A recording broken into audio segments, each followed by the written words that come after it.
Ghostbusters Frozen Empire just came out. Overall, I enjoyed the movie. I thought it was fun. I liked the gadgets and the little different unique ghosts. They had cool designs.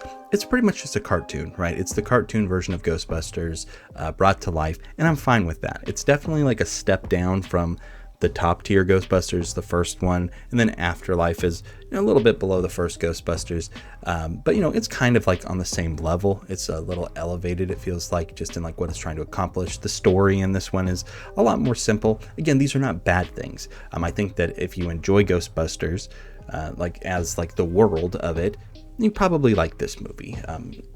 Now, again, it's not for everybody, and it's definitely not perfect. Some of the plot stuff in it is undercooked a little, maybe a little too simple, and it does kind of fall into that trap of like when you have a cute, fun kid character in the first movie with Phoebe, right? Then they start to age up, then they're a teenager, and it almost feels like inevitably they got to become angsty and everything. And it's like, well, if they do a third one, by then I'm sure she'll be fine again. But there's some problems for me with some stuff that happened with her, and I didn't want to get into it too much without saying spoilers. I'm going to spoil the movie, so you've been warned in that. Overall, I'd give Ghostbusters Frozen Empire like a 3.5 out of 5, and so definitely recommend it. Remember, on Rotten Tomatoes, that's a good score.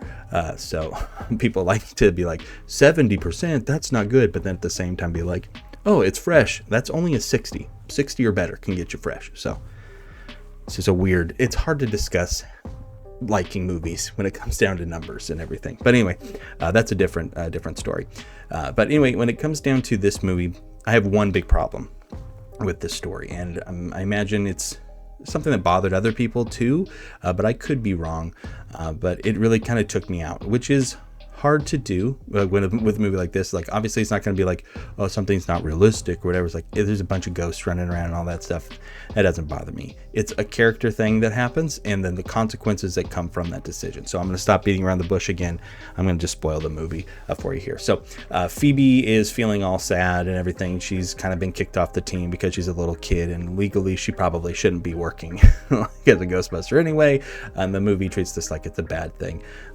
Real life, it's probably good. If we found out that Phoebe got vaporized because some of this equipment malfunctioned, we would be like, whoa, they probably shouldn't have had a 15-year-old working at the Ghostbusters anyway. But anyway, so she's kind of been benched and everything, and she's having like a little side adventure, but she's also like found this ghost that she's kind of becoming friends with and everything, and she's trying to like help her out, and she ends up making this really dumb decision that feels out of character. And I understand like she's in like a vulnerable spot and everything, but the fact that Phoebe climbs into this machine that separates her ghostness, her spirit, from her body just feels way out of place. But that's not the thing that bothers me, right? I can be okay with that. She's distressed, she's bummed out, she's trying to either look cool or like, I don't know, make out with this ghost. It's up in the air on what's going on there. But it's not that's the problem. For me, the problem is that she ends up releasing the big bad, right? Like the big frozen dude with the horns. She releases him because of these bad decisions that she makes, and it's absolutely her fault. Like she does this. She gets tricked, sure, but she makes these bad decisions, and the guy ends up getting out. Now, I'm fine with that. Like, I have no problem with our main characters in movies making bad decisions that lead to bad things happening. But the big issue for me is that people die directly because of this, and the movie just waves it away like it's nothing. Like, literally, her mom like shows up with Phoebe, and they're like, "What happened?" And she's like, "Oh, the guy got out." And they're like, "How did it happen?" And she says, "It doesn't matter." The movie looks at us and they want us to just forget that Phoebe is the one who did this. They don't address it ever again. It's never brought up like, this is Phoebe's fault, she needs to redeem herself. It's like all of a sudden it's like, no, now Phoebe is back on the team again, and she's got to be the smart one and figure out how to stop the ghost and everything, which is, it could be fine if it weren't for one scene. Like, because you can just kind of maybe be like, well, it's like with the Avengers, right? People get blown, like buildings are getting blown up and everything. But if we don't see somebody directly get killed, you can be like, maybe the building was empty, and it's fine. You can kind of like separate yourself. And in this movie, there's a big scene where like it's from the trailer and everything, like the big frost comes in, and like it's like, oh, people might have died, but also maybe they didn't, maybe they got away, and we could just be like, it's okay. It's in this kind of movie, the big world ending threatening things happen, but you know, maybe nobody died. But there is one scene specifically where the big ghost guy, whose name I don't remember because it's not really important, he shows up into this smoke shop because he's trying to find like the fire master, like, who are like the people who like trapped him in the little orb way back a long time ago. And so he's trying to find the descendant of them so that he can kill him and then not have to worry about getting trapped again. And he goes into this smoke shop to this character we've never seen before, and he's like, "Are you the fire master?" And it's like probably meant to be a callback to the original Ghostbusters. And the guy's all like, "Yeah, I am," blah.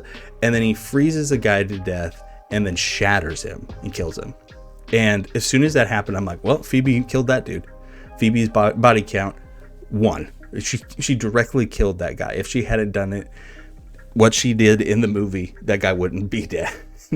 And it kind of just like took me out of it because the movie doesn't address it. And it's one of those things where it's like, go one way or the other. Like, don't do both. Like, either she caused it, but it's okay, and we don't have to think about all this stuff, or deal with it.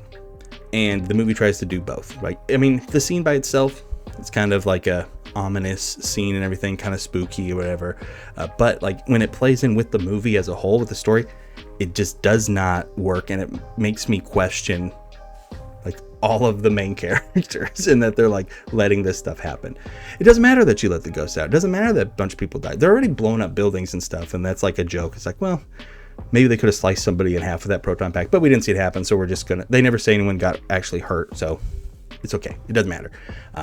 Again, the movie is trying to not take it too seriously, so I'm probably just thinking about it too much. But that one thing in particular really did pull me out of it, and not enough to make me dislike the movie or anything. I was already not super on board with the Phoebe stuff anyway, because it's kind of played out and like you knew exactly what was going to happen like the whole way through with her. But there's enough going on in the movie outside of that I had a good time, and I do still like Phoebe as a character, like when she's portrayed to be doing, like when she's portrayed in the way where she's smart and she is capable, and she is she's well written most of the time too, like what she's doing. And I think that McKenna Grace, I think she's great. I think she's really good in the part. Her wig is not great. I think that they could have maybe sprung a little bit wig wise, but nothing's perfect. No movie's perfect. But anyway, that's the big thing for me. And it just kind of feels like the fact that at the end of the movie, they're like, yeah, the Ghostbusters are great. And everybody's like cheering everybody shows up at the Ghostbusters headquarters at the end and is cheering like as they're walking out of the building, and everything is just like, and they're fine. And they're good. It's like, but there's that smoke shop guy out there who did not make it. If they would have even just like froze him, and then at the end of the movie he came out of the smoke shop and was like, "Brr, that was cold," like, no problem. They shatter that dude, and I feel bad for him. So anyway, those are my random complaint. The worst thing about Ghostbusters Frozen Empire to me. That's what really kind of took me out of it. But overall, again, like I said, I'd recommend it. I think it's a fun time.